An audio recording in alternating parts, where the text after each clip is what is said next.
On April 13, 1953, CIA Director Allen Dulles authorized one of the most disturbing operations in American history, MK Ultra. Not a conspiracy theory. A confirmed, government-funded program spanning 150 sub-projects across 80 institutions where thousands of unwitting citizens were dosed with LSD, subjected to psychological torture, and used as human test subjects without consent. In 1973, the CIA ordered nearly every record destroyed, but 20,000 documents survived, and what they reveal traces back to a single question the Cold War made someone desperate enough to answer. In the early 1950s, American headlines began reporting a disturbing new threat: captured U.S. soldiers returning from Korean prison camps with stories of forced confessions and erased memories. The National Security Council circulated memos warning that Chinese and Soviet interrogators were using advanced psychological tactics, so-called brainwashing, to break prisoners and implant new loyalties. Intelligence analysts pointed to Soviet research by Ivan Pavlov and Ivan Sechenov, arguing that the communist bloc was racing ahead in the science of mind control. These claims were echoed in classified briefings, where officials described a world where a person's thoughts could be manipulated, their will erased, and their secrets extracted against their will. The fear was not just about enemy capabilities, but about American vulnerability. NSC 68, a top-level directive from April 1950, called on the intelligence community to develop new scientific methods to defend against psychological warfare. By 1952, another directive, NSC 174, explicitly ordered the CIA to investigate foreign and domestic techniques of mental manipulation, including drugs, hypnosis, and sensory deprivation. The language in these documents was urgent, warning that the United States risked falling behind in a new, invisible arms race. Reports of American POWs confessing to war crimes on enemy radio only deepened the sense of crisis. Analysts debated whether these statements were voluntary or the result of secret techniques the West could not yet understand. Inside the CIA, the Office of Scientific Intelligence pressed for immediate action, arguing that the Soviet Union was advancing rapidly in psychophysiological manipulation. The pressure mounted to respond, not just with traditional espionage, but with science. In this atmosphere of suspicion and anxiety, the demand for a new kind of research became impossible to ignore. The perceived threat was not a distant theory, but a daily presence in policy meetings, classified cables, and the pages of national newspapers. On April 13, 1953, CIA Director Allen Dulles signed a directive that would change the boundaries of government secrecy. The order, written in cool bureaucratic language, authorized the technical services staff to pursue research into controlling human behavior, with no standard contracts, no routine audits, and no requirement to inform other branches of government. The program's name was MK Ultra. It was granted an exemption from normal financial oversight, a rare privilege even within the CIA. This meant that funds could be moved through front organizations and cutouts, often disguised as research grants to universities or charitable foundations. The Technical Services Staff, called TSS, became the program's nerve center. Its officers were empowered to approve sub-projects, allocate budgets, and recruit outside scientists, all without the usual paper trail. By the end of its first year, MK Ultra had already seeded dozens of projects testing drugs, hypnosis, and new interrogation methods across academic and medical institutions. Over the next decade, the number of sub-projects would climb to around 150, spanning more than 80 universities, hospitals, and private labs. Each operated with little outside scrutiny. The secrecy was not just about hiding the existence of the program from the public. It also insulated the agency from internal checks, allowing the TSS to bypass even other parts of the CIA when it came to sensitive research. The architecture of MKUltra was designed for plausible deniability at every level. Budgets were approved with single signatures, reports were kept minimal, and were often destroyed after review. The result was a pipeline where ideas moved quickly from classified memos to real-world experiments, with almost no external oversight. The infrastructure for covert research was now in place, enabling a scale of experimentation that would soon reach far beyond the walls of Langley. Frank Olson's story stands as the most haunting evidence of how far MKUltra's reach extended into the lives of its own. In November 1953, Olson, a civilian scientist working for the U.S. Army's biological warfare labs, attended a retreat with CIA colleagues at Camp Smith, Maryland. Without warning or consent, he was given a dose of LSD by Sidney Gottlieb, the chemist who oversaw the program's chemical experiments. Declassified CIA memos confirmed the event. Olson was selected as a test subject in a classified evaluation of psychoactive drugs on intelligence officers. In the days that followed, Olson's behavior changed sharply. Internal Defense Department reports noted his altered cognition and growing distress. 9 days after the dosing, Olson fell to his death from a 10th-floor hotel window in New York. The official explanation called it an accident, but questions lingered for decades. The Olson family was kept in the dark, receiving only vague answers and a formal apology more than 20 years later. In 1975, the U.S. government paid $750,000 in a settlement, acknowledging Olson had been drugged without consent, but offering little else. The case did not rest there. In 1994, Olson's body was exhumed at his family's request. The forensic report, led by Dr. John Cantrell and Dr. James Kelly, found head injuries that did not match a simple fall. The medical examiner's final word was blunt: homicide. Documents released under the Freedom of Information Act show that Olson's death was closely monitored by CIA and defense officials, who worried about the fallout if the truth came out. His death, once hidden behind bureaucratic language and secrecy, now stands as a stark reminder of the human cost of unchecked covert research. Olson's case is not an outlier. It is the face of what happened when institutional power met absolute secrecy.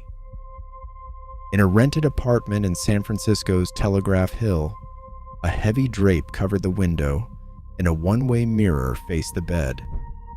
This was not a hotel or a private residence, but a CIA safe house, one of several established under Operation Midnight Climax. Inside, hired sex workers lured men off the street, offering drinks laced with LSD and other psychoactive drugs. The subjects never knew the true purpose of their visit. Behind the mirror, CIA operatives watched and took notes, recording the effects of the drugs and the subjects' reactions to subtle manipulation or suggestion. Surveillance logs show that these men were chosen not for their backgrounds or political connections, but for their vulnerability. Many were drifters, addicts, or men living on society's margins. Some left the safe house in a daze, never understanding what had happened to them. Sidney Gottlieb, chief of the CIA Technical Services Staff, approved each phase of these experiments. Memos, bearing his signature, authorized the purchase of equipment, the recruitment of field operatives, and the maintenance of the safe houses. Reports sent back to headquarters described not only the psychological effects of the drugs, but also the success of more elaborate tests, attempts to induce confessions, implant false memories, or provoke breakdowns without the subject's knowledge. The CIA justified these methods as necessary to understand how enemy agents might use similar tactics, but the records reveal little distinction between research and abuse. Operation Midnight Climax ran for nearly a decade, with safe houses in San Francisco and New York. The program's reach extended into bars, hotels, and even city parks, anywhere an unwitting subject might be found. The field operatives remained invisible, their actions sanctioned at the highest levels. For the men and women targeted, there was no warning, no consent, and no recourse. The scale and secrecy of these street-level trials made them a defining feature of MK Ultra's legacy.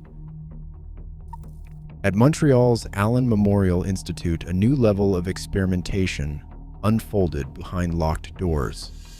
Dr. Ewan Cameron, a psychiatrist with international standing, received CIA funding under Sub-Project 71 to develop what he called depatterning and psychic driving. His methods were carried out under the clinical routines of a hospital, but the reality was far from standard medical care. Patients, many seeking help for anxiety or depression, were subjected to a regimen that combined massive doses of LSD, repeated electroconvulsive therapy, and prolonged drug-induced sleep. Medical charts from 1957 to 1964 document cases where individuals received up to 40 electroshocks in a single day and were kept sedated for weeks at a time. Cameron's protocol involved playing audio messages on endless loops, sometimes for days, through speakers placed by patients' beds. These tapes repeated phrases like, "You are a good mother," or "You trust your doctor," the intent being to erase previous patterns of thought and implant new ones. One chart describes a 23-year-old man given 300 micrograms of LSD, 30 shocks in 10 days, and 48 hours of continuous tape suggestion. The CIA's own funding memo, later released under the Freedom of Information Act, authorized over $1 million for these studies, labeling them as behavioral control research. The hospital setting and scientific language gave these procedures an air of legitimacy. In reality, the line between therapy and abuse was erased. Consent was rarely sought, and patients often left with their memories fragmented or their personalities fundamentally altered. The clinical notes, stripped of emotion, describe the mechanics of these trials, but not the suffering they caused. For the people inside Cameron's ward, the promise of healing became a cycle of confusion, fear, and loss, engineered in the name of national security. Linda Macdonald checked into Montreal's Allen Memorial Institute in 1963, looking for help with mild depression. What she received instead was a course of treatment that left her with almost no memory of her life before the hospital. Medical records later reviewed by Canadian courts show that Macdonald was subjected to months of high-dose barbiturates, repeated electroconvulsive therapy, and powerful hallucinogens. She was kept in a near comatose state for weeks at a time. Tape recorders played messages over and over at her bedside as part of Dr. Ewan Cameron's effort to erase and rebuild personalities. By the time her treatment ended, Macdonald could not recognize her own children. She had to relearn basic skills, including how to read, how to write, and even how to use the bathroom. Years later, Macdonald joined a group of former patients seeking answers and accountability. In 1992, after a long legal battle, the Canadian government and the CIA agreed to a settlement. $750,000 divided among 77 survivors of Cameron's experiments. The court's findings were clear. The procedures at Allen Memorial were not recognized therapy, they were experiments, funded in part by the CIA and carried out without informed consent. The money offered some recognition of harm, but it could not restore what was lost. Macdonald's affidavit, submitted as part of the case, described waking up each day with a sense of emptiness, her past wiped away by the very people she had trusted to help her. Dr. Cameron, whose work was celebrated during his lifetime, once served as president of the American Psychiatric Association.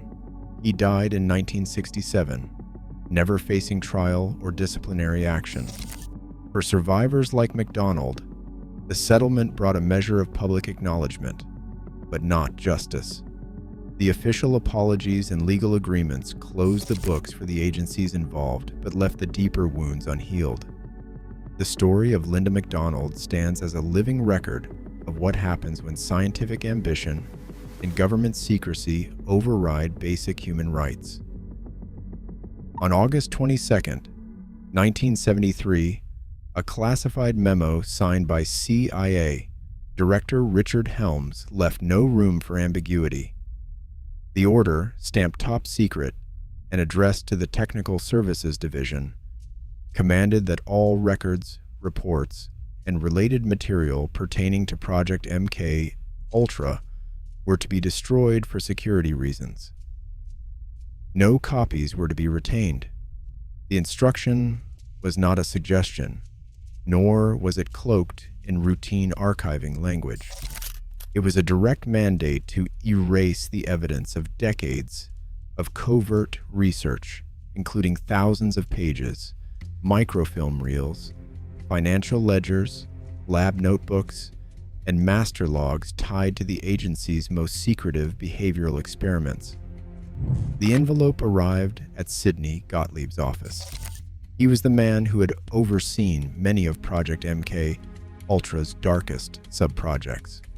Within weeks, filing cabinets were emptied, documents shredded, and microfilm incinerated. The destruction was systematic, following the chain of command from Helms to the technical services staff. By the end of September, the official record was gutted. Investigators and future oversight bodies were left with only fragments, copies that had survived by chance or through duplication in other departments, including the Inspector General's security file 17314. Helms' memo did not cite scientific progress or operational necessity. It invoked only security reasons, a phrase that would echo through the halls of Congress and the Rockefeller Commission 2 years later. The Church Committee's investigators, searching for the truth behind Project MK Ultra, found their efforts blocked by this deliberate purge. The erasure was not an accident or a bureaucratic oversight. It was a calculated act to prevent the public, the courts, and even other parts of the government from ever seeing the full scope of what had been done in the name of national security. In that moment, much of the evidence of psychological torture and human experimentation vanished, nearly lost forever, except for the surviving traces that would later resurface in redacted files and reluctant testimony. On August 3, 1977, a packed Senate hearing room became the unlikely stage for one of the most significant revelations in American intelligence history. What began as a routine Freedom of Information Act request by a junior archivist had unearthed a cache of financial records, misfiled in a budget archive and overlooked during the 1973 destruction order. These documents, stamped with the cryptic code MK Ultra, cataloged payments, contracts, and internal memos that pointed to a sprawling network of secret experiments.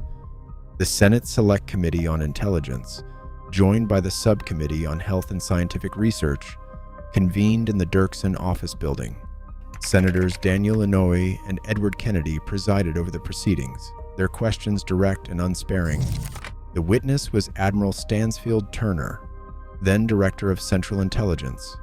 Turner arrived with a stack of newly discovered files, evidence that had survived only by accident.